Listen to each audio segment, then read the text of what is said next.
In the name of God, the most gracious, the most merciful, welcome to another session of Finding God. We are on chapter 62 in the order of Revelation, which is Surah Ashwara, which is translated roughly to, or clearly to, the poets. It's a very long chapter, around, what is it, 227 verses. So obviously I'll be dividing it um, into sections. In fact, I should correct my caption right now by saying this is part one. There we go. So yeah, this is part one of probably 5 or 6 parts. And today I'm just going to do the first 9 verses because then we talk about the story, a bit about the context of Prophet Muhammad, and then it jumps to the story of Prophet Moses, and then of Abraham and Noah and Hud, the story of the Thamudites, the story of Lot, the story of the Midianites. It almost feels like I've covered this before, but I haven't because it just came up. So Surah Al Araf or some other um, chapters was something along these lines, right? Because I remember reading something to this effect. But yeah, this is going to be a gigantic one. So we're covering a lot of stories in Surah Ash-Shu'ara. I just want to, I just want to double check if this is in fact. Yeah, it is. It is. In the order of Revelation. That is the next chapter, and as a result, that is what I'll end up reviewing and translating. So today, I'm just going to do the first few verses in the name of God, the most gracious, the most merciful. Oh, before this starts. Oh no. Before this starts. Ramadan Kareem, Ramadan Mubarak to everyone. For those who don't know what Ramadan is, please Google it. I'm sure most of you know. If you don't know, it's a month of prayer, fasting, self control, focus towards inner development. So I know the terminologies have been co opted by political divisions and political groups. When we say the term jihad in the Anglophone world, and even in some Muslim countries, the word jihad has a very negative connotation where they say, oh, it's geared towards aggression and war and violence. But that's not actually true at all. It's a co opting of the term, and I understand the political purposes of doing so. We all understand that. But the actual meaning is to struggle against certain things, whether it's outside or inside. And for a Muslim, the most essential, the foundational jihad or the struggle is against one's own nafs. We use the term nafs. You can also say nature or weaknesses or inclinations or yeah, I think weaknesses would be a good word, or natural weaknesses. It's a struggle against that. So the month of Ramadan, out of the 12 months, is a great practice for that to happen. So you say, okay, you start by not eating or not drinking when the sun is out. Cool. Cool. People can do that. People do intermittent fasting now. People do OMAD, 1 meal a day. So you could stay without food. And then you start thinking, oh, I'm not going to smoke. Okay, that's going to be a bit harder. Okay, I'm not going to expose myself to content physically or in terms of video, which could be sinful. And you know what I'm talking about. I just don't want to say the word, but that kind of stuff. Okay, I'm going to be nice to everyone.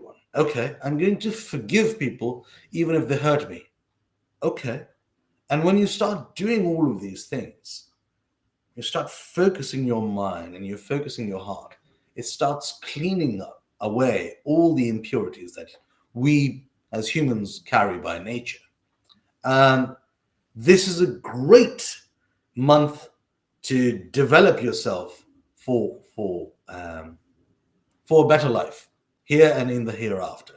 It's the month, and as far as I know, the revelation was completed in this month. It's a very important month. So if you are a Muslim, I hope you're fasting.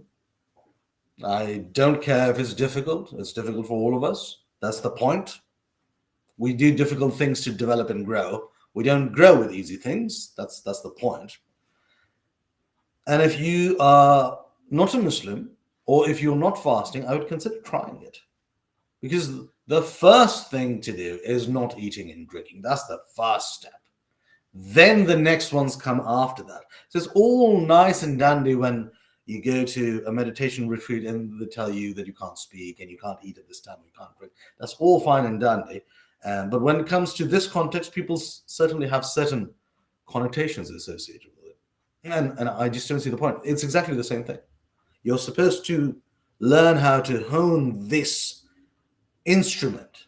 You're supposed to learn how to direct this instrument and your soul and your consciousness. That's the purpose. So you start by not eating and not drinking, and then you don't smoke. If you smoke, you stop smoking, and so forth.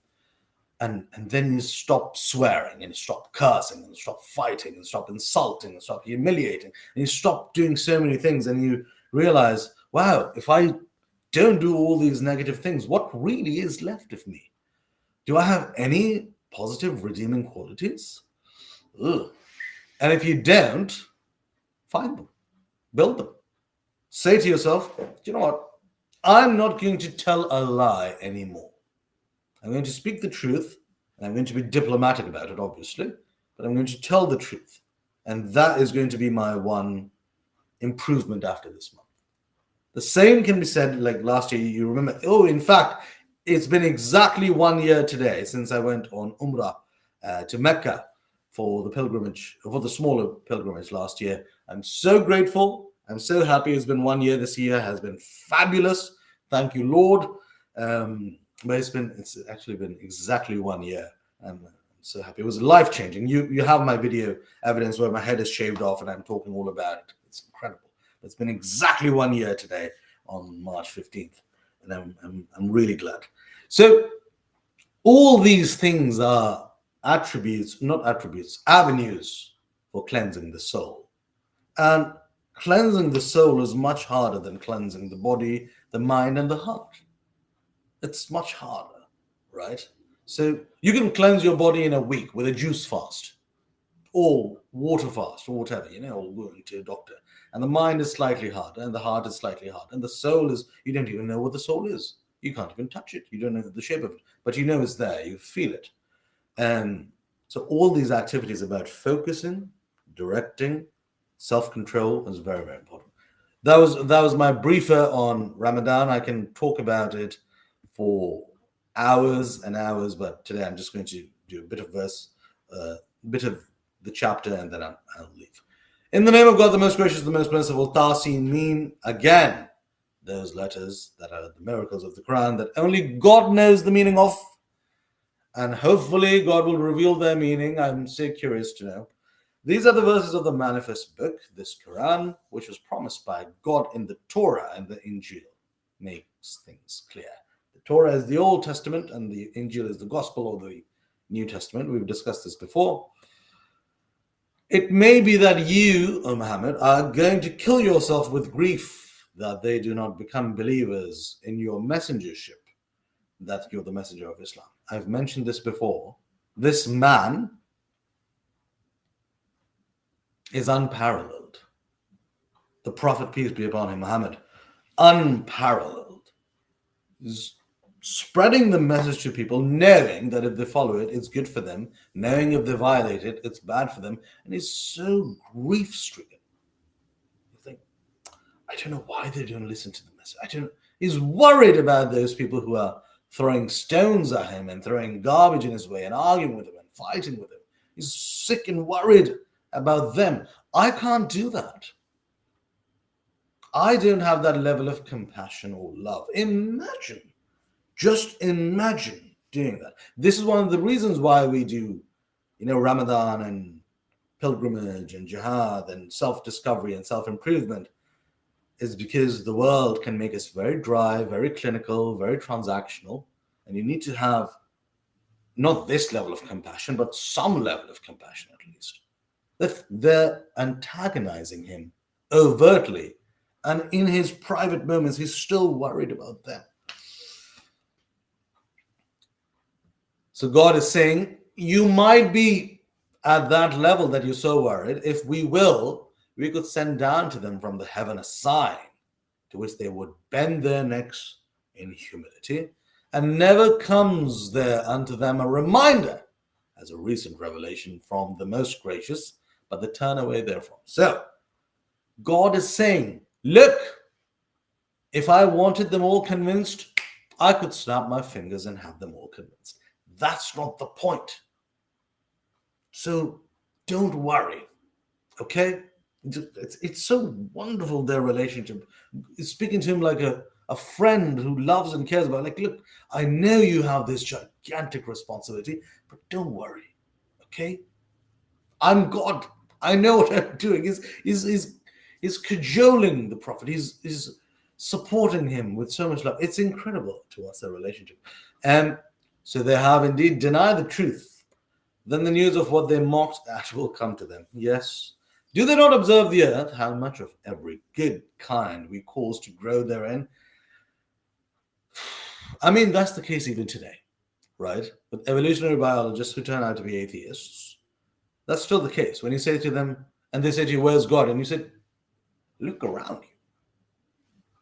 Is there any doubt? And they say, well, that comes from a cell plasma and it grew from here. And they can break things down scientifically and say, oh, that's not something divine. That's just evolution, or that's just the natural cause.